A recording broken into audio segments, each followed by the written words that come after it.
अनेक ठिकाणी अचानक ढगाळ वातावरण पाहायला मिळत आहे। त्यातच पुणे वेधशाळेने राज्यातील अनेक जिल्ह्यांमध्ये 26 आणि 27 डिसेंबरला पावसाचा अंदाज वर्तवला आहे। पुढील 2 दिवस राज्यातील अनेक जिल्ह्यांमध्ये मेघगर्जनेसह पावसाची शक्यता आहे। 26 आणि 27 डिसेंबरला उत्तर महाराष्ट्र, मध्य महाराष्ट्र, मराठवाडा, विदर्भ आणि पश्चिम महाराष्ट्रातील जिल्ह्यांमध्ये जोरदार पावसाची शक्यता वर्तवण्यात आली आहे। तर मुंबईतील हवामानात होणारे बदल आणि वाढणारं प्रदूषण हे हंगामी आहे।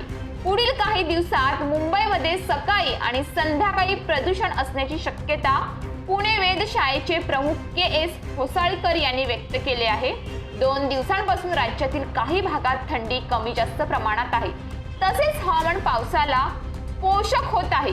राज्यातील काही भागात आज आणि उद्या अंशतः ढगाळ हवामान राहण्याची शक्यता आहे। तर गुरुवारी आणि शुक्रवारी राज्यातील काही भागात हलक्या पावसाचाही अंदाज हवामान विभागाने दिला आहे। त्यामुळे राज्याच्या किमान तापमानात चढ उतार राहील असा अंदाज हवामान विभागाने दिलाय। तर 24 आणि 25 डिसेंबरला विदर्भात मध्यम सरींचा इशारा देण्यात आला आहे। राज्यात विदर्भासह मध्य महाराष्ट्रात 26 डिसेंबरला पावसाचा येलो अलर्ट देण्यात आला आहे। धुळे, नंदुरबार, नाशिक जिल्ह्याला जोरदार पावसाचा इशारा देण्यात आलाय। पूर्व मध्य बंगालच्या उपसागरात ठळक कमी दाब क्षेत्र सक्रिय आहे। ही प्रणाली उद्यापर्यंत उत्तर तामिळनाडू, दक्षिण आंध्र प्रदेशच्या किनाऱ्याकडे येण्याची शक्यता आहे।